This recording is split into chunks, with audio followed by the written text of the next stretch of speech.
Namaskar. Someone has asked this question. How do I attract wealth in a spiritual way? Most people have this misconception that wealth and spirituality are contradictory.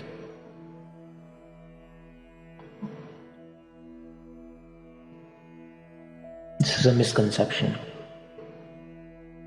Yes, greed and spirituality are contradictory.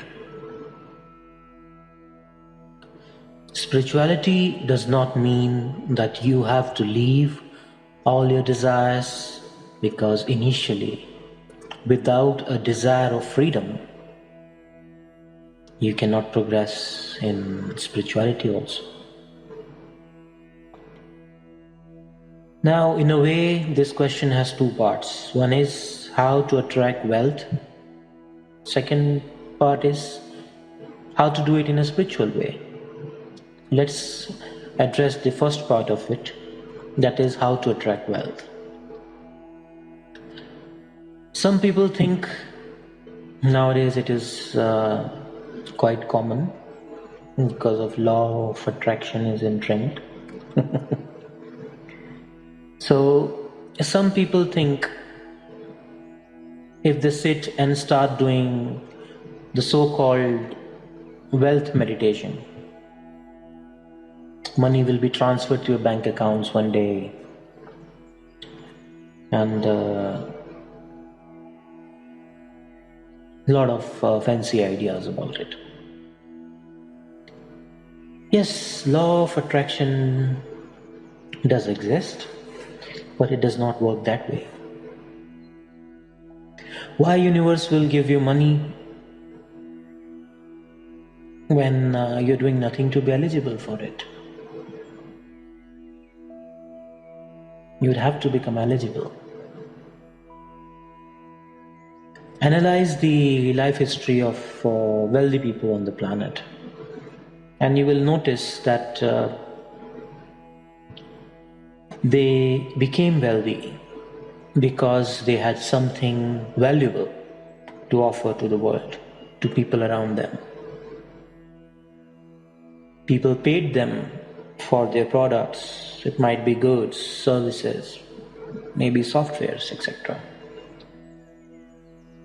They paid them not because they wanted to see them rich, but because whatever product they had to offer added some value to their lives.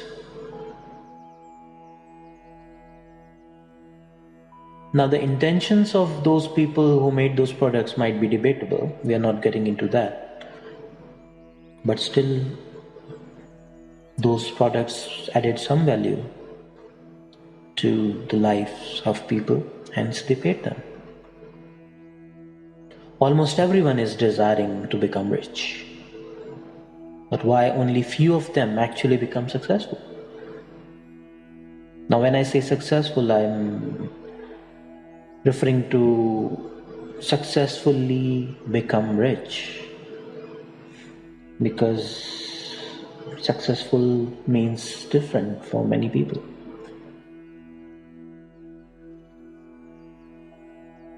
People will not pay you just because you want to become wealthy. You have to analyze what can you give to people around you so that they happily give you money in return for it. It is always about giving.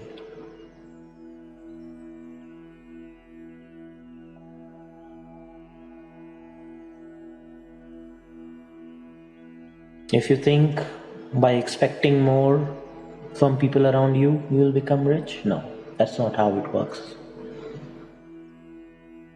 When you start giving, when you start adding some value to the lives of people around you, people will happily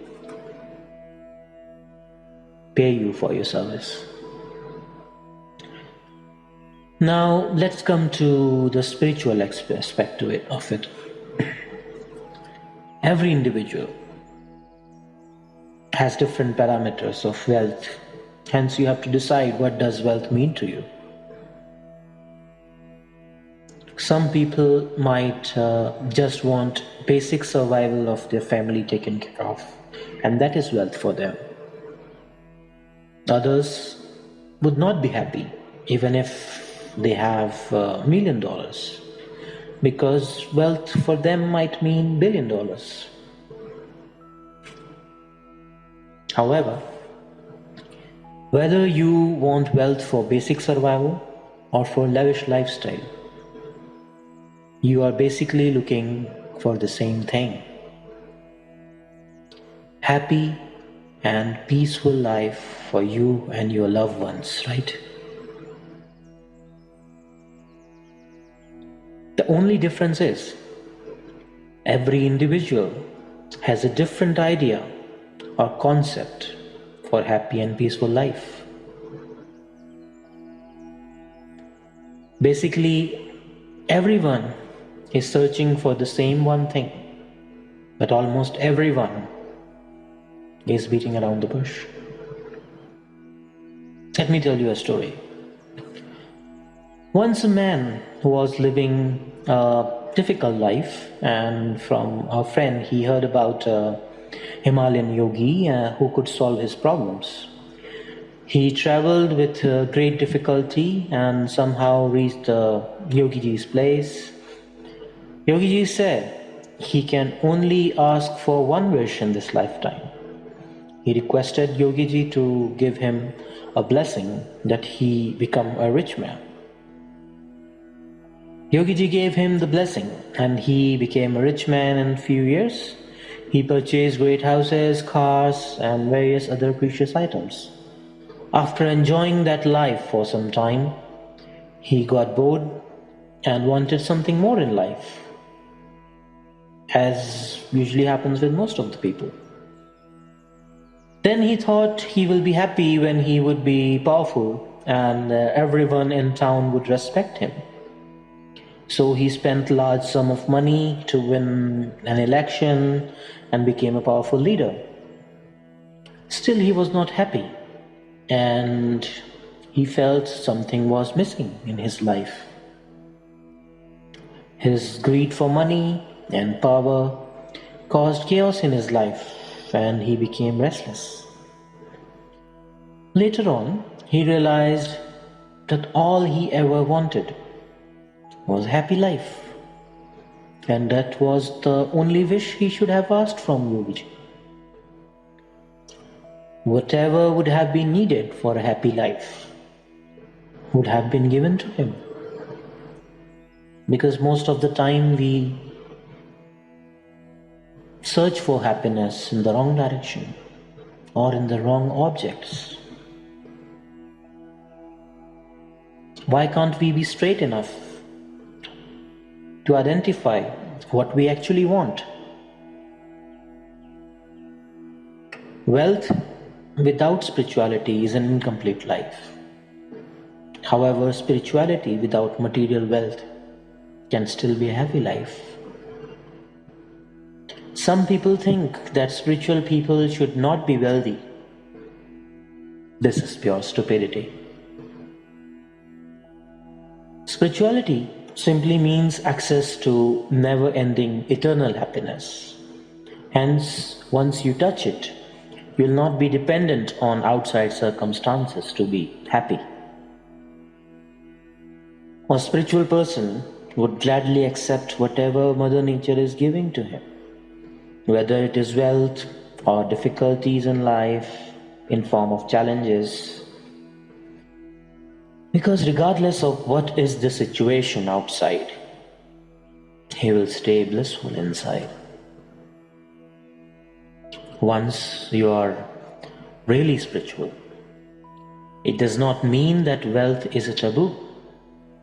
It's just that you can do without it too. In fact, a spiritual person would use the wealth in a much more sensible way and not for personal greed. Spirituality is a pure science for committed seekers. and it should never be put on sale like a product. So, what is the best approach? First of all, become straightforward and identify within that all you actually want is a happy life. Now access the never-ending source of happiness inside you, because your happiness should not be dependent on the outside objects. Once you touch the never-ending source, any outside circumstances cannot bother you. You will always be blissful. The next thing would be, if you can give anything which adds value to the life of people around you, give it generously. And if people pay you in return, which makes you wealthy, that is perfectly alright. Remember, wealth is not a taboo for a spiritual person. It's just that you should not be dependent on the wealth for your happiness. First access the source of happiness and then earn as much as you want. Just be cautious that never get distracted when you become wealthy, and always stay connected to the blissful source. May you live a blissful life. Pranam.